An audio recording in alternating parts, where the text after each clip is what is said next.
기도하겠습니다.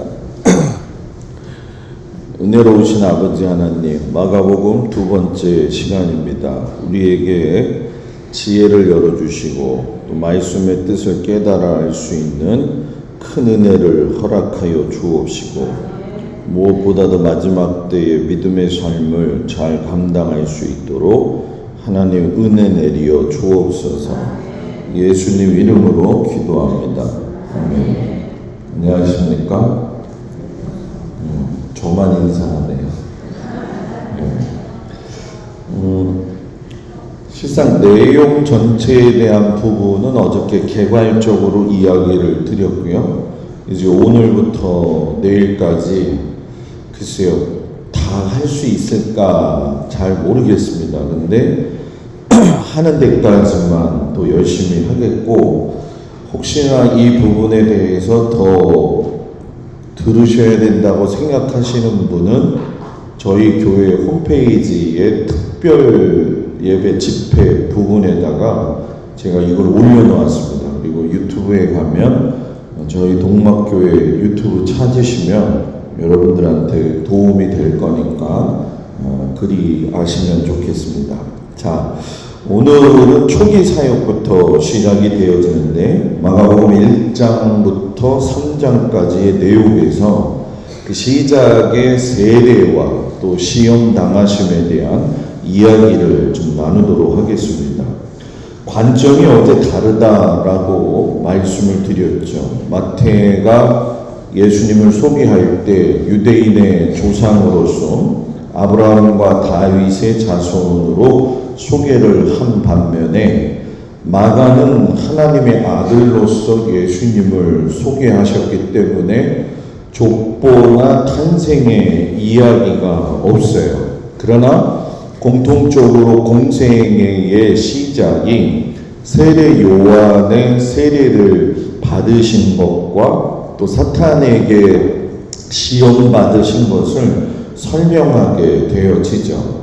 그러니까 우리가 간과하지 말아야 될 것은 세례 요한에 대한 설명을 좀 세세하게 알아야 되지만은, 원래 세례 요한은 아버지가 사가랴 제사장이었기 때문에 그냥 놔둔다고 한다면 그의 인생은 그렇게 어렵지 않게 탄탄대로를 걸어갈 수가 있는 상황이었죠.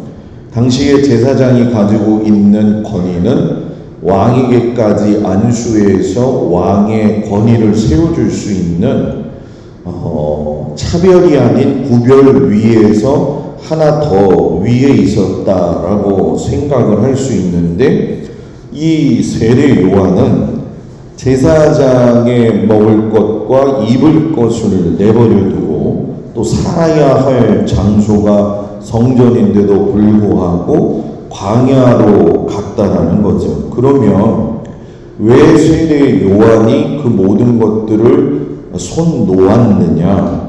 그것은 그가 자의적 손으로 놓은 것이 아니라 하나님의 뜻을 이루기 위해서 자기의 것을 포기했다라는 거죠.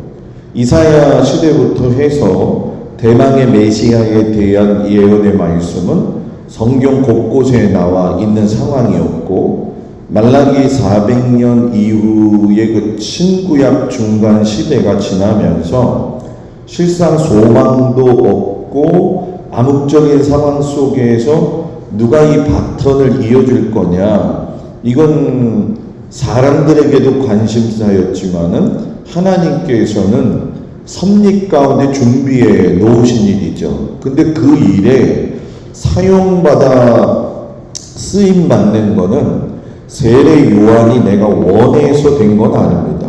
하나님의 역사의 시간 속에서 인도함을 받게 되어진 것이고, 그의 아버지 사가랴 그리고 세례 요한은 스스로가 자기의 것을 내려놓았다라는 거죠. 그래서 포기해야 한다 이런 말을 많이 하는데, 포기는 배추 셀 때만 사용하면 되는 거고요. 이 포기를 갖다가 좀 더 차원적으로 높게 얘기를 한다면 내려놓는 그 마음의 태도가 필요하다라는 거예요. 실상 세례 요한이 그 많은 일들을 행하게 될 때에 반응은 아주 곳곳에서 여러 가지 모습으로 많이 나오게 되어졌는데, 그때의 반응을 본다고 한다면 우리가 세상적인 인간의 모습으로 보면은 어느 정도 높은 선 위치까지 올라갈 수 있는 아주 중요한 자리였기 때문에 사람은 움켜잡으면 놓지를 않거든요. 그런데 요한은 그거를 놓았다라는 거예요. 이게 우리가 배워야 할 문제죠. 새신자가 교회에 왔을 적에 어떻게 교회에 적응을 시킬 거냐, 몰라도 가르쳐야 되고 가르치면서 배려해야 되는데, 교회의 신앙의 가장 중요한 것 중에 고질적인 문제는 한번 이 길을 잡으면 그걸 놓치지 않아요. 물론 개개인의 입장에서는 그게 헌신의 최고의 모습이고 내가 하나님을 경외하는 최고의 모습이라고 생각을 하잖아요. 그런데 그것이 남에게 있어서 영혼에 타격을 주는 행위라고 한다면 놓을 수 있어야죠. 놓기 싫으면 뭐 이야기 안 하셔도 돼요. 놓을 수 있어야 돼요. 그 놓음이 그 사람을 살릴 수 있다고 한다면 세례 요한은 얼마든지 그럴 수가 있다는 거죠. 그런데 그가 그의 귀를 내려놓고 두 가지의 예언 말씀을 그대로 이야기를 하시죠. 하나는 이사야에서 나오는 메시아에 대한 이미지를 하나님의 아들이지만 기름 부음 받은 자로서의 왕에 대한 예언을 하게 되죠. 이 왕에 대한 예언은 제국의 왕을 이야기하는 게 아니었고요. 그 왕이 또 하나의 메시지를 가지고 온 게 뭐냐? 고난받는 종에 대한 왕으로서 이야기를 하죠. 그런데 고난받은 종의 그 예수님을 이사야서 42장 1절에 보게 되어지면 어떻게 설명하느냐 하면 내가 나의 영을 그에게 주었은즉 이렇게 얘기해요.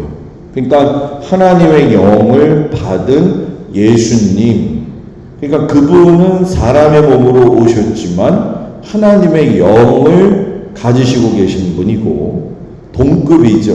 그럼 여러분들은 누구를 닮았나요? 오늘도 대답하기 싫으시군요. 여러분들은 하나님의 형상을 닮은 사람이라고 성경에서 분명히 이야기를 해요. 하나님이 아담과 하와를 지으실 적에 어느 곳에서 없는 걸 만드신 게 아니에요. 있는 당신의 형상을 따라서 사람을 만들었다. 그 형상에는 하나님의 모습이 담겨져 있고 하나님의 모습 속에 있는 하나님의 영이 그 안에 있는 거죠. 그러니까 하나님의 형상을 닮았다라고 하는 것이 사람의 모습으로 나타났다고 한다면 하늘에 있는 형상은 땅에 있는 것들로 다시 만들어져 있다라는 거예요. 이거 좀 여러분들한테 어려운 이야기가 될 수 있는데, 하나님의 나라는 이 땅에서 이루어지든 땅에서 아닌 하나님의 나라가 있는 곳에서 이루어지는 간에 이미 그 형상은 하늘의 것으로서 준비가 되어져 있다는 거죠. 그래서 요한계시록에 새하늘과 새 땅은 어느 날 갑자기 만들어져서 내려오는 게 아니라 이미 만들어져 있는 그 모양이 그대로 내려오는 거예요. 그래서 예수를 믿는 사람이 하나님의 형상을 닮았다는 건 하나님의 형상의 육적인 특성도 가지고 있지만은 영적인 상속권까지도 받는 거예요. 그래서 죄의 자녀였지만 내가 하나님의 자녀가 되는 건 하나님의 자녀로서의 상속권을 가질 수 있는 자격이 세워진 거죠. 그러니까 여러분들은 굉장히 고귀하고 존귀한 사람들인데, 우리가 살면서 세례 요한을 보면서 그가 그 삶을 포기한 게 아니라 그 내려놓음이 필요했던 거는, 내려놓을 수 있었던 건 뭐냐면, 환경이 그 사람의 삶을 고달프게 한 게 아니에요. 세례 요한의 고달픔은 하나님의 말씀이 선포되어졌는데도 불구하고 돌아오지 않는다는 게 영혼의 아픔이었죠. 그러니까 여러분들의 아픔도 힘들어 죽겠다 얘기를 계속하면 사람의 말에는 에너지가 있기 때문에 죽겠다 그러면 죽는 거예요. 살겠다 그러면 사는 거예요. 믿음의 선포를 하면 믿음의 일이 이루어지는 거고요. 불평을 하면 불평할 원인만 찾기 때문에 신앙이 하나님을 믿는 게 아니라 인간 본의의 생각을 따라서 살면서 그게 신앙이라고 착각하며 사는 거예요. 이걸 명확하게 여러분들이 알아야 된다는 거죠.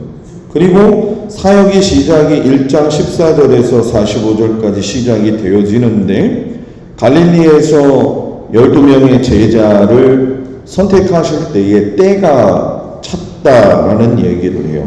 이 때가 찼다는 건 구약의 말씀이 아담의 죄로 시작해서 아브라함이라고 하는 사람을 선택해가지고 히브리 민족으로 해서 나아가던 방향의 구원 사건이 이제 예수님이 오심으로 인해서 복음이 전 세계적 이방 모든 사람들에게 전파되어질 때가 됐다라는 이야기죠. 그래서 그거는 구약의 율법 시대가 종료가 되어지면서 복음의 은혜의 시대로 들어가면서 많은 이방인들도 거기서 제외되지 않았다라고 하는 것을 가르쳐 주는 거죠.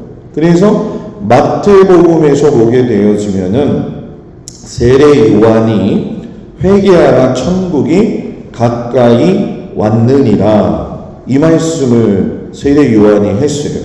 마가에서는 하나님 나라가 가까이 왔으니 회개하고 복음을 믿으라 라고 했죠. 예수님이 그 세례를 받으시고 광야에 나가서 이 말씀을 똑같이 했어요. 회개하라 천국이 가까이 왔느니라. 그럼 이거는 동일한 의미를 가지고 있는 걸까요? 다른 의미가 있는 걸까요?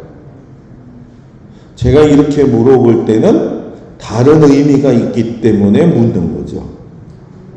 세례 요한이 회개하라 천국이 가까이 왔느니라 라고 하는 이야기는 메시아가 올 것이니까 회개해라 이런 뜻이 되는 것이고, 예수님이 회개하라 천국이 가까이 왔느니라 하신 말씀은 내가 메시아로 왔기 때문에 회개하라 이런 뜻이 되어지는 거예요. 똑같은 말이 아니라 다른 뜻이라는 거죠. 그리고 천국의 개념과 하나님의 나라의 개념이 바뀌게 되어지죠. 보통의 하늘을 우리가 스카이라고 이야기하게 된다면 천국은 헤븐이라는 단어를 쓰죠. 영어에서. 하나님의 나라는 킹덤 오브 갓에서 하나님이 다스리는 나라가 되어져요. 예수님의 오심은 하나님의 나라가 이루기 위해서, 또 내가 옴으로 해서 하나님의 나라는 이루어졌다. 그러니까 교회도 하나님의 나라가 될 수가 있는 거죠. 누가 계시면? 예수님이 계시면. 가정도 하나님의 나라가 되죠. 예수님이 계시면. 근데 우리는 입술로 먼저 하나님의 나라를 부정하죠. 예수 믿으면 뭐예요? 뭐 나아지는 게 있어? 뭐 나아질 거라고 하면 우리는 굳이 예수 믿을 필요가 없어요, 여러분. 왜냐하면 더 나아질 수 있는 세상의 미혹과 유혹의 방법은 얼마든지 많죠. 여러분이 돈을 싸들고 가서 점쟁이를 만나시든지 선녀보살을 만나시든지 동자보살을 만나시든지 그건 선택이죠, 여러분들이. 저는 굉장히 강력하게 이야기하는 게 그런 잡신들이 아니라 귀신 덩어리들하고 하나님을 비교한다는 것 자체가 이거는 좀 문제가 안 맞아요, 앞뒤가. 근데 여러분 미안하지만 우리는 그 부분을 굉장히 많이 빼앗기고 있다는 거예요. 어디서? 입에서. 부정적인 이야기. 그리고 예수 믿으면 뭐예요? 내 자식이 잘 안 되는데. 자식이 잘 안 된다고 했을 때에 그 자식이 잘 안 되는 원인에는 시험이냐 테스트냐 이걸 또 구분할 줄 알아야 돼요. 이게 또 지금 쓸데없는 얘기로 흘러가면 굉장히 길어지니까 궁금하면 다음에, 그죠? 마가복음만 해야 되기 때문에. 그래서 복음은 말씀이신 예수 그리스도, 곧 로고스 되신 분, 그분이 요한이 계속 얘기하는 것이고, 그 요한은 창조 때부터 예수님이 함께 하셨다라고 하는 걸 말씀하시면서 이 복음이 선포되어질 적에 세례 요한부터 강력한 메시지가 나가게 되어지니까 실상 예수님도 말씀을 하시지만은 회개만 잘하면 되는 게 아니라는 거예요. 예수님은 회개에 합당한 열매를 맺어라. 너희가 거둔 세금이 남의 착취를 해서 거둔 세금이면 걷지 말고 나눠줘야 되고, 옷이 있으면 옷 없는 자에게 줘야 되고, 강탈했으면 다시는 강탈하지 말고 너의 받은 것을 좋게 여겨라. 그것이 회개에 나타나는 열매거든요. 그러니까 한국교회의 약점은 뭐냐면 회개에 대한 고백을 많이 해요. 그래서 주일 아침 예배를 드리러 오면, 또 새벽 예배를 드리러 오면 하나님 앞에 기도하면서 내가 하나님 잘못했습니다. 근데 뭘 잘못했냐는 거예요. 뭘 잘못했는지 알고 회개하냐는 거죠. 어떤 분이 저한테 그런 얘기를 물어보시더라고요. 목사님, 왜 예수 믿으면 구원받았는데 매일 회개의 기도를 해야 됩니까? 해야 돼요? 안 해야 돼요? 예? 왜 해야 돼요? 예? 안 들려요. 왜 해야 되냐는 거죠. 예? 많이 죄를 져서? 삶에서 맨날 죄 가운데 있어서. 이게 좀 피곤한 거예요. 왜냐하면 우리가 예수를 믿으면 예수 안에서 자유함이 있다라고 이야기를 하잖아요. 맞잖아요. 근데 맨날 피곤하지 않아요? 그 죄 고백하느냐고?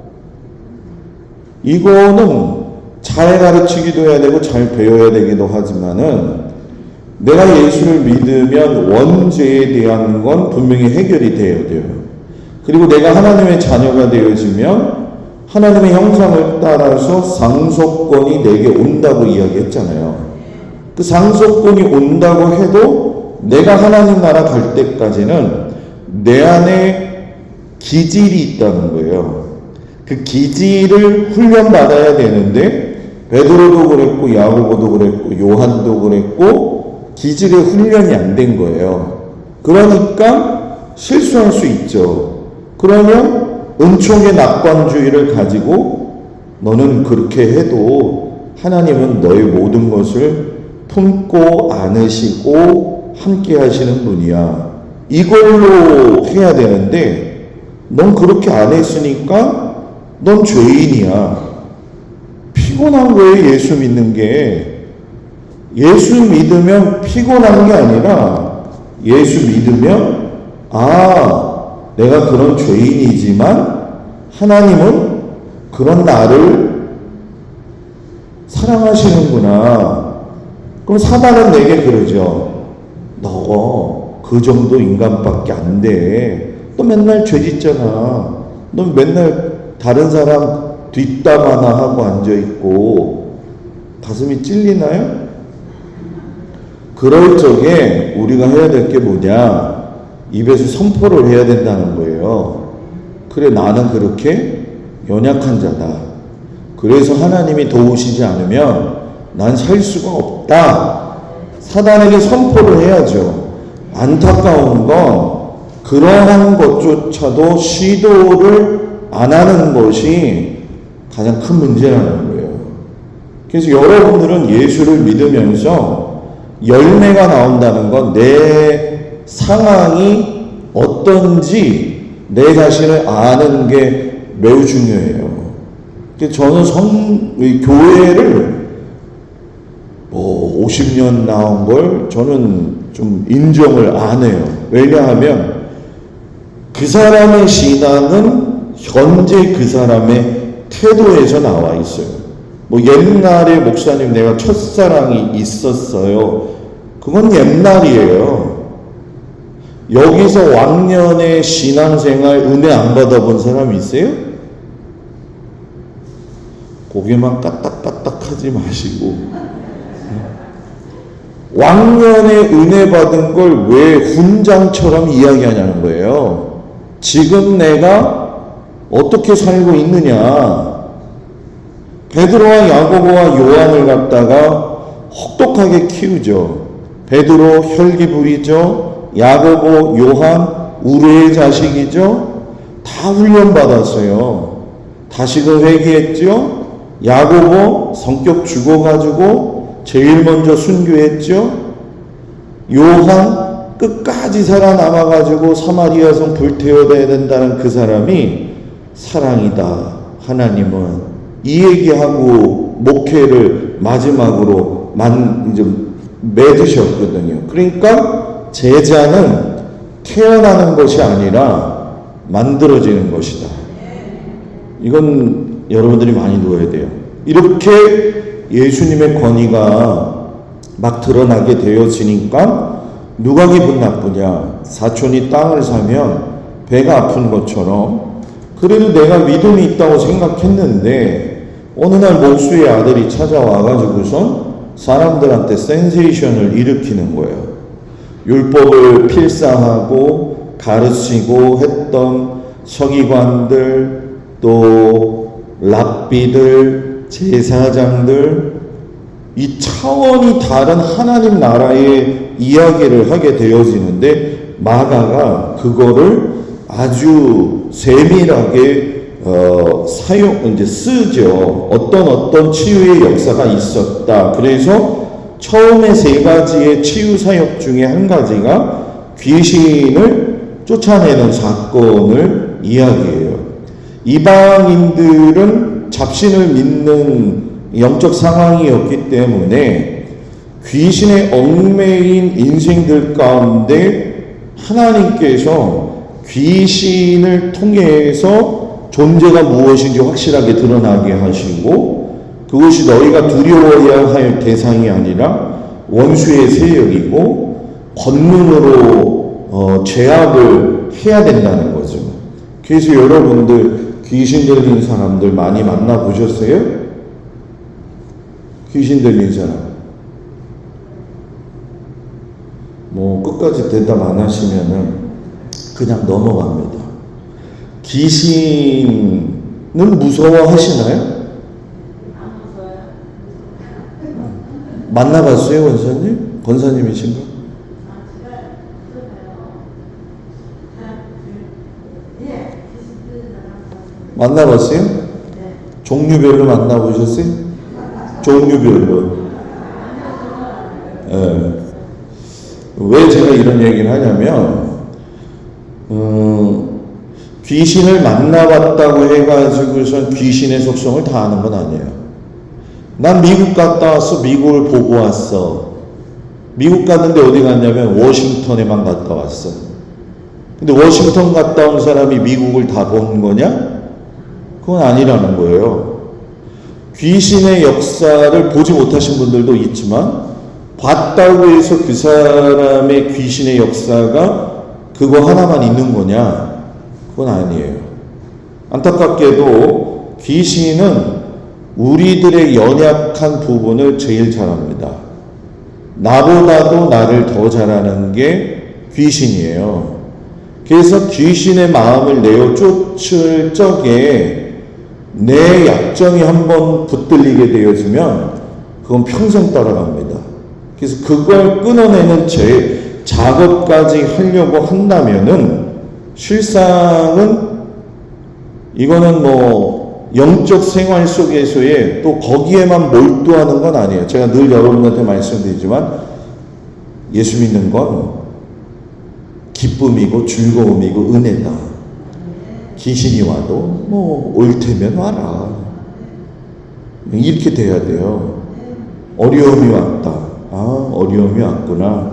또 내가 믿음이 올라가겠구나.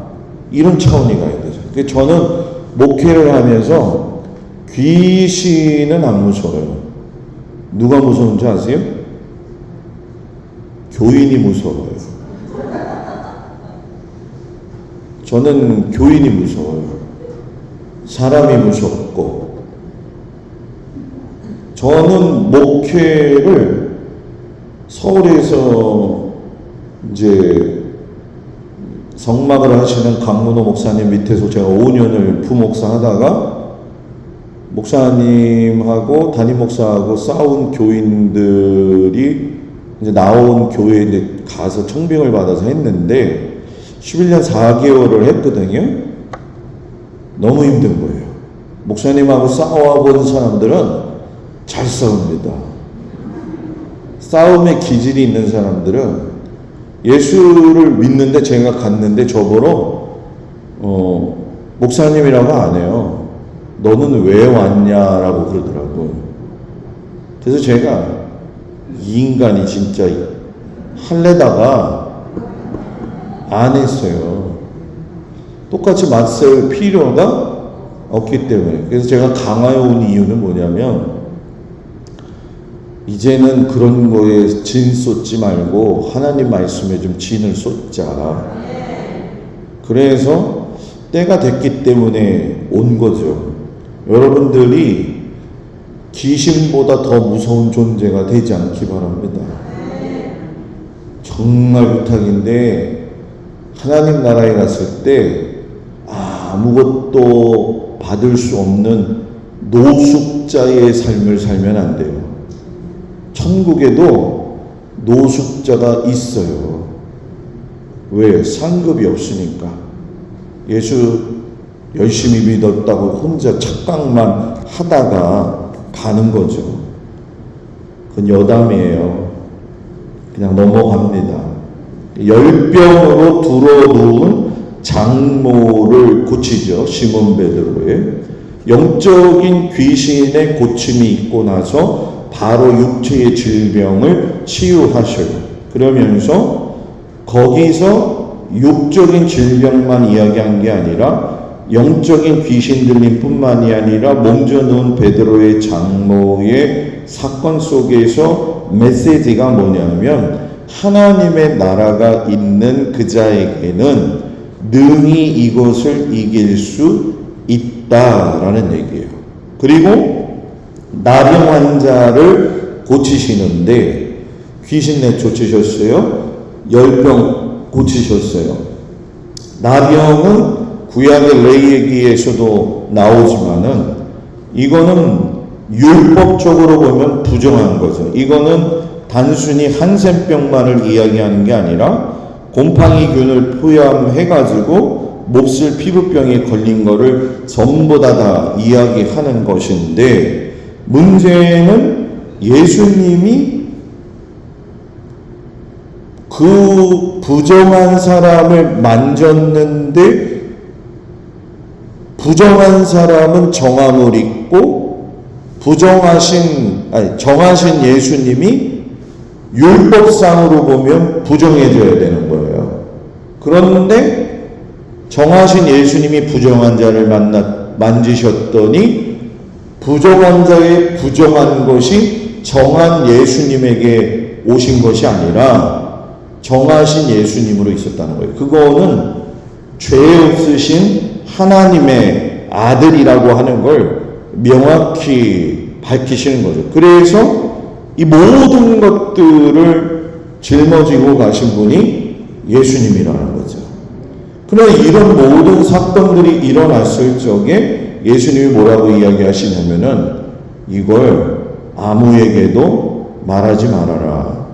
우리는 예수님이 단순히 백성들의 인기를 마다하시기 위해서 그렇게 얘기한 게 아니라 마다가 이야기하고 싶은 건 뭐냐 하면 그 치유의 역사가 영적과 육적인 모든 것들에서 일어나실 때에 사람의 관심사보다 더 중요한 건 하나님의 관심사였다는 거예요. 그래서 예수님은 하나님의 아들로서 십자가에 달려 죽으시기 전까지는 내가 하나님의 나라를 전파하고 확장하는 데다가 비중을 더 두셨다라는 거죠. 그러니까 이 상황들이 기득권 위에 있는 나름대로의 권위를 가지고 모든 이스라엘 백성들을 위에서 컨트롤하고 있던 모든 지도자들이 기분이 나쁜 거죠. 왜냐하면 네가 뭔데 이거거든요. 근데 여기서 우리가 짚고 넘어가야 될 건 예수님은 하나님의 아들이시라는 거예요. 그러면 제사장과 지도자들 또 서기관들은 하나님의 아들됨을 몰랐기 때문에 그들의 권위가 하나님 앞에 섰을 때의 권리인 것을 모르고 권위를 가지고 있다고 착각한 거예요. 제가 말씀드리는 단어를 유심히 들으셔야 됩니다. 종교 지도자들은 내가 저들을 사해 준다고 생각하면서 하나님으로부터 받은 권리인데 하나님으로부터 받은 권위라고 생각을 했다는 거예요. 그러니까 예수님은 하나님의 아들로서 권리를 가지고 이 땅에 오신 게 아니라 하나님의 권위를 가지고 오셨다면 하나님의 권위 아래 순복하는 건 권리 가진 자들이 순복해야 되는 거예요. 근데 이거를 모르니까 권위와 권리의 단어 뜻을 명확하게 못하니까 그렇게 되는 거예요. 그래서 신앙생활도 교회도 그렇게 되는 거예요. 내가 장로인데 내가 목사인데 이거는 권위가 아니에요. 권리예요. 하나님에게서 주신 거. 권위는 하나님에게서 나오고 우리는 권리를 가지고 순종해야 돼요. 제가 목회하면서 장로님 4분을 이렇게 세워서 하나님 앞에 헌신할 수 있도록 이렇게 도와드렸는데 권사님 됐을 때하고 장로님 됐을 때하고 5명 중에 4명이죠. 4명 중에 1명만 놔두고는 이건 아니다라는 생각이 들어요. 이상하죠. 왜 그러죠? 그죠? 우리 동막교회 목사님은 또 장로들을 싫어하시나 보다. 그게 아니에요. 목사들은 안 그런가요?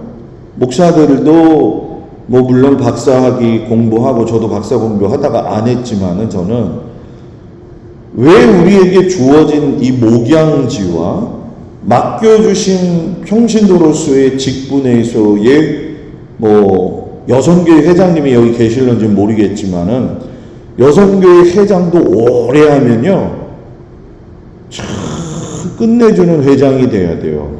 그런데 이게 뭔가 제가 말하는 의미는 여러분들이 다 아실 거라고 생각해요. 뭐 세세하게 이야기하지 않아도 아실 거라고 생각하는데, 왜 권위를 세우냐는 거죠. 권위는 하나님이 세우시는 거고, 권리를 가지고 우리의 권리는 하나님을 섬기는 거예요. 하나님을 섬기는 건 사람을 섬기는 거예요. 여기까지. 더 얘기하면 안 될 것 같아요. 그래서 사건을 통해서 예수님이 또 마가가 드러내는 게 이제 중풍병자 사건이 드러나죠. 너무 사람이 많으니까 이러지도 못하고 저러지도 못하고 지붕을 뜯어가지고 달아내렸어요. 그런데 중풍병자에게 초점이 맞춘 게 아니라 마가는 달아내린 사람들의 믿음에 초점을 맞추고 거기에다가 죄사함을 받았다라고 이야기를 해요. 그러니까 우리가 교회에서 중보기도 할 적에 가정의 어떤 사람의 어려운 문제를 내 마음의 아픈 것으로 인지가 되어지고 그것 때문에 하나님 앞에 기도하는 사람은 그 사람 믿음 때문에도 다른 사람 아픔이 해결될 수 있다는 거예요. 근데 이게 성숙이 되지 않으니까 야, 저 집은 저런 일이 있대. 저거 주일 성수 안 해서 그래. 저거 11조 생활 잘 안 해서 저 목사님이랑 맨날 싸워서 다 거기에요.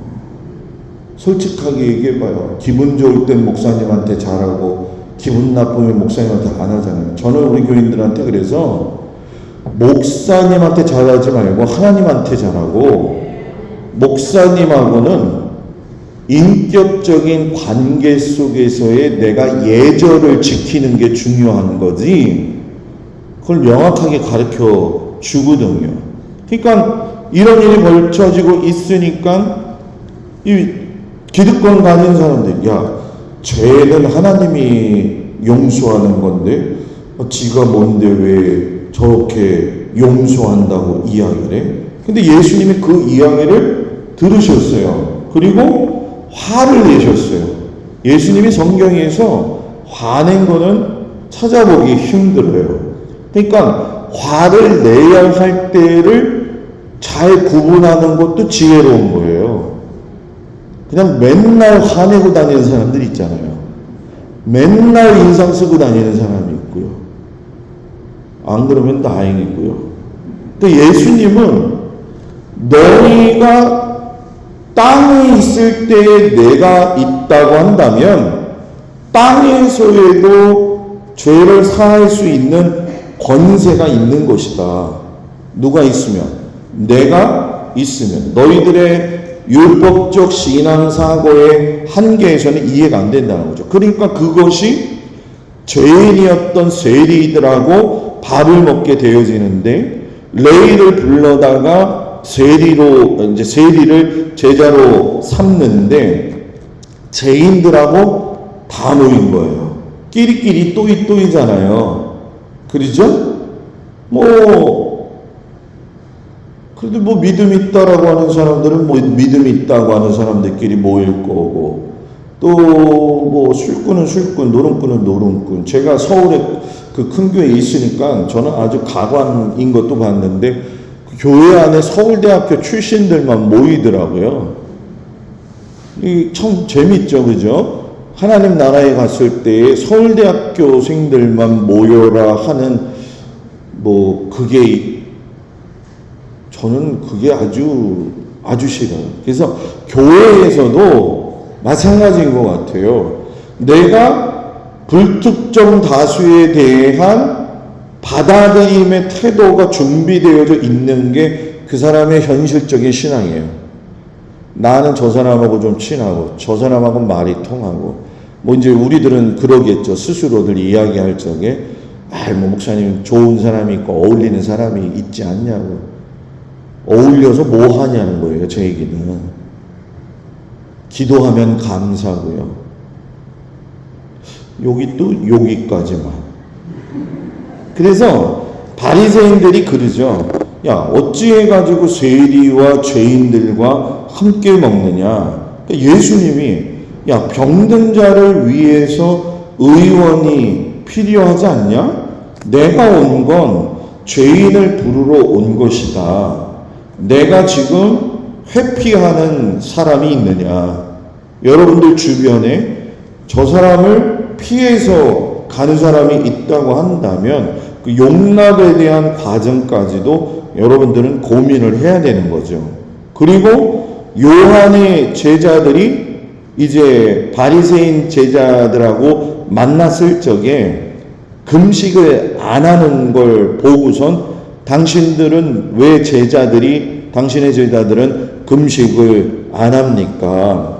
이 유대인들은 고아와 과부와 가난한 자를 위해서 11조도 드려야 되고 구제연금도 드려야 되고 금식도 하는 게 그들의 생활 방식이에요. 생활 방식이 믿음 방식은 아니에요. 굉장히 중요하죠. 생활 방식이 믿음 방식은 아니다.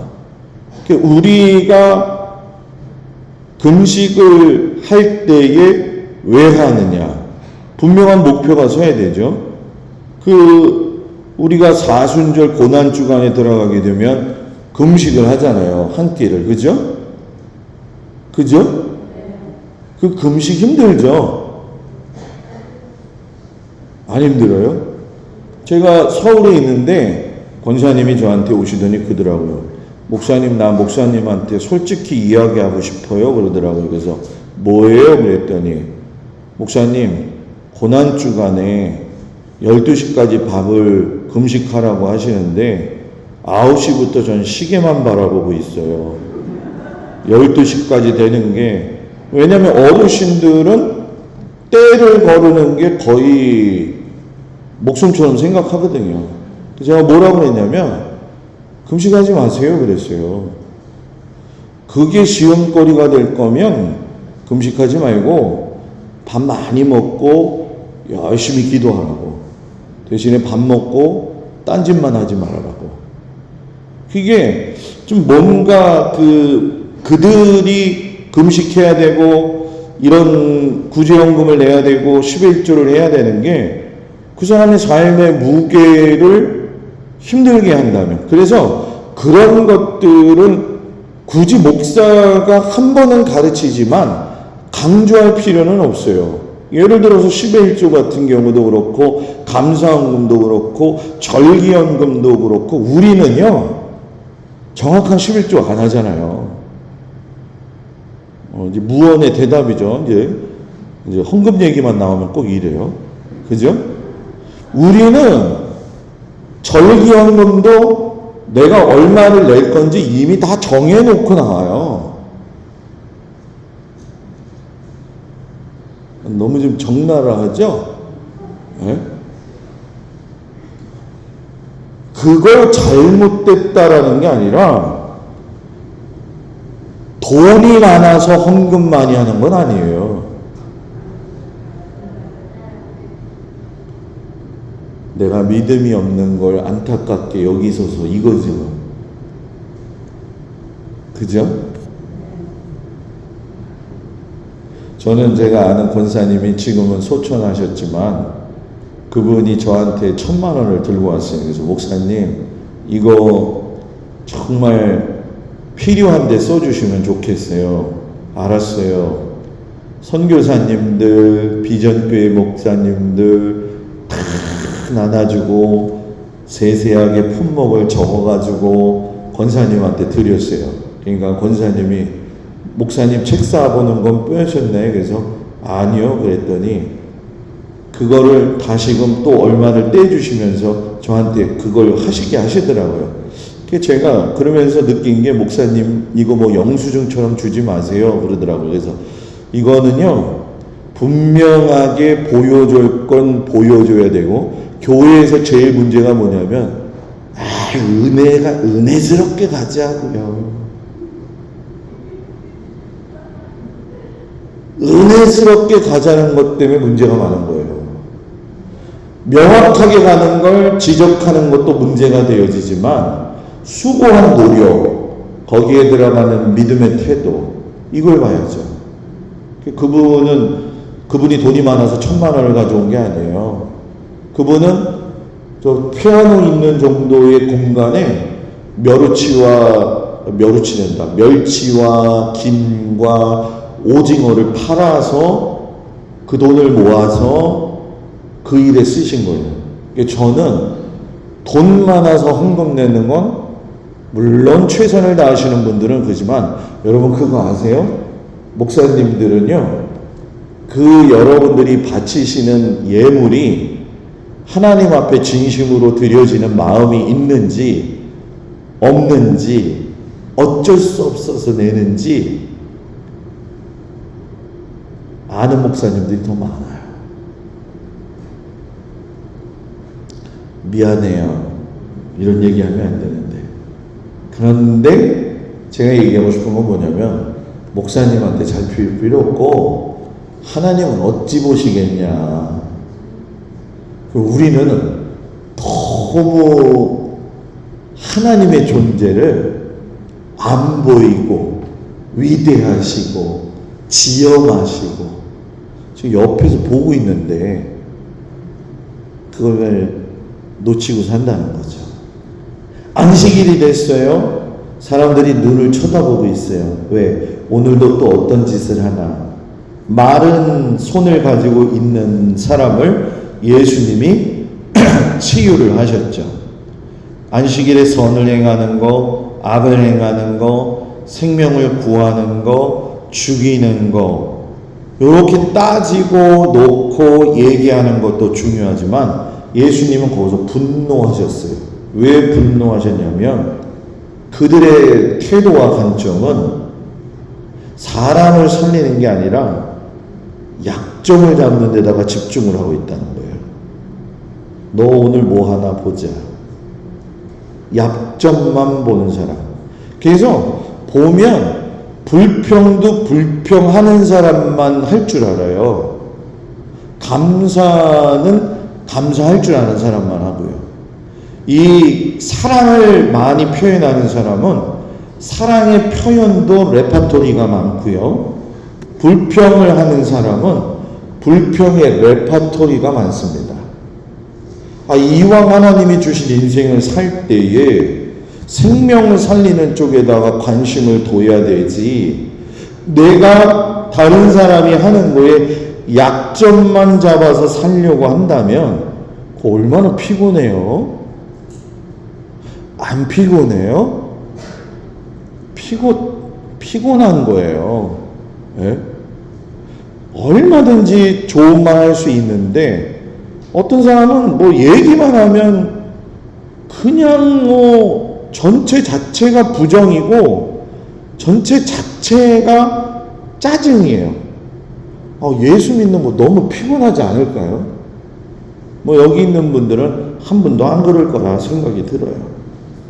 그래서 좀 들어가면 아직 4분 남았으니까 제자 훈련을 하시게 되어지는데 선발을 하시게 되는 게 3장부터 나오면은 12명의 제자를 선택했는데 12지파를 대표하는 구성처럼 예수님께서 말씀하시죠. 그리고 제자들을 선택하신 이유는 제자들에게 예수님의 권능을 위임하셔서 하나님 나라 확장하는 데 사용되어지도록 동역자로 세우셨다는 거예요. 주종의 관계가 아니에요. 잡신들은 주종의 관계예요. 너 이만큼 해? 1,000,000원짜리 구태라. 그러면 내가 1,000,000원짜리 문제 해결한다. 1,000,000원짜리 문제 해결하면 여러분 그 다음에는 2,000,000원짜리 구태해야 됩니다. 여러분들은 저 목사님이 왜 저럴까 그러는데 우리 증조 할머니가 상무당이었어요. 작두 타시는 분. 그러니까 그 세계를 좀 알지요. 저를 또 이상하게 쳐다보지 마세요. 네? 하나님이 그 일을 확대하시도록 권능을 주셨다는 거죠. 그러니까 여러분들에게도 이 권능은 있는 거죠. 근데 이 권능을 사용을 못한다는 거죠. 왜 못하느냐? 예수의 제자들이 그랬던 것처럼 어저께 4,000명을 먹인 걸 보고도 머릿속으로 계산해요. 야, 5,000명 먹여. 그랬더니 이건 돈이 또 얼마인가. 그러니까 믿음의 차원이 다른 사람은 이 생각의 차원 자체 출발이 다르다라는 거예요. 권능의 능력이 있는 걸 받았다. 내 안에는 하나님의 권세가 있다. 목사님 그 권세가 있나요? 있죠. 그래서 저희는 매주 축도 드릴 적에 성도들이 몸이 아픈 곳에 손을 얹어요. 그리고 그것을 기도하고 예수 이름으로 선포하고 나가는 거죠. 제가 요것만 이야기하고 마치는데 나머지는 내일 하겠지만, 목회 초기 때에 권사님 오빠가 이런 겨울에 원주 고속도로에서 제설 작업하시다가 차와 차 사이에 껴가지고서는 돌아가셨어요. 눈이 많이 왔어요. 어디서 사셨냐면 괴곡리에서 사셨어요. 하필이면 사는 것도 괴곡리예요. 또 전화가 왔어요. 그랬더니 목사님, 우리 지금 오빠 아내가 좀 문제가 좀 있는 것 같은데 한번 오실래요? 그런데 그때 제가 이제 막 전도사였었거든요. 왜요? 그랬더니 뭔가 좀 횡설수설하고 귀신이 든 것 같아요. 그래서 그때 권사님들하고 이제 한 4-5명이 모여가지고 예배당에서 군고구마 거먹고 있는데, 권사님들 우리 전부 다 갑시다. 그랬더니 한 권사님이 손 들고 저한테 그러더라고요. 목사님, 전도사님 저는 안 갈래요? 그러더라고요. 그래서 왜요? 그랬더니 지난번에 이런 데 갔는데 귀신 들린 자가 저한테 너는 왜 왔냐? 그래가지고 저 안 갈래요. 저도 목회 초기니까 어떻게 해야 될지 모르니까 선배 목사님한테 전화를 했죠. 그랬더니 우리가 이제 흔히 아는 주의 진리 위에 십자가 강기, 예수 피에 대한 찬송 가서 열심히 해라. 주변에 후배 한 명이 있어가지고 같이 가서 우리 이 일 좀 해야 되겠다 해가지고 갔죠. 지금은 이렇게 여닫는 문이지만 그때는 미닫이 문이에요. 여자가 정말 진짜 이제 귀신이 들린 거죠. 막 이렇게 하고 있는데 가족들이 미닫이 문 열면은 이 여자가 갑자기 눈 감고 있다가 눈 뜨면서 하는 말이 뭐냐면은 아유, 증조 할아버님 오셨어요. 아무도 안 들어왔는데. 지금 여러분들은 남 얘기니까 별로 감동이 안 오는데 그거 들을 때마다 제 머리가 쭈뼛쭈뼛 쓰는 거예요. 그래서 선배님이 시키는 대로 해봤죠. 그래서 같이 간 우리 후배 전도사님한테 성경 좀 읽어봐. 이 친구도 무서운 거야. 하나님이만. 그러니까 그 여자가 눈 딱 뜨더니 그런 거예요. 너가 읽지 말고 저한테 그런 거예요. 네가 읽어봐. 읽었죠. 요지 인증 뭐냐? 예수의 권능을 사용하시라는 거예요. 그 다음에 어떻게 됐는지는 말 안 해도 아시겠죠, 그죠? 정확하게 얘기한 시간에 정확하게 귀신이 나가요. 예수의 권능은 이런 세상의 잡신하고 비교할 게 아니에요. 여러분들이 믿는 아버지 하나님은 대단하신 분이 아니라 원래 능력이 많으신 분이에요. 그러니까 그냥 어설프게 신앙생활 하니까 어설프게 역사를 보는 거고요. 어설프게 살다가 어설프게 가는 거예요. 저와 여러분이 예수를 믿었다면 정말 시간 낭비하지 말고 하나님의 말씀의 뜻에 순종해서 진심으로 하나님 앞에 갔을 때 부족함이 없고 잘했다 칭찬받을 수 있는 여러분들이 되어지고 제가 되어지기를 축복합니다. 나머지는 내일 어떻게든 열심히 또 빨리 해보겠습니다. 기도하겠습니다.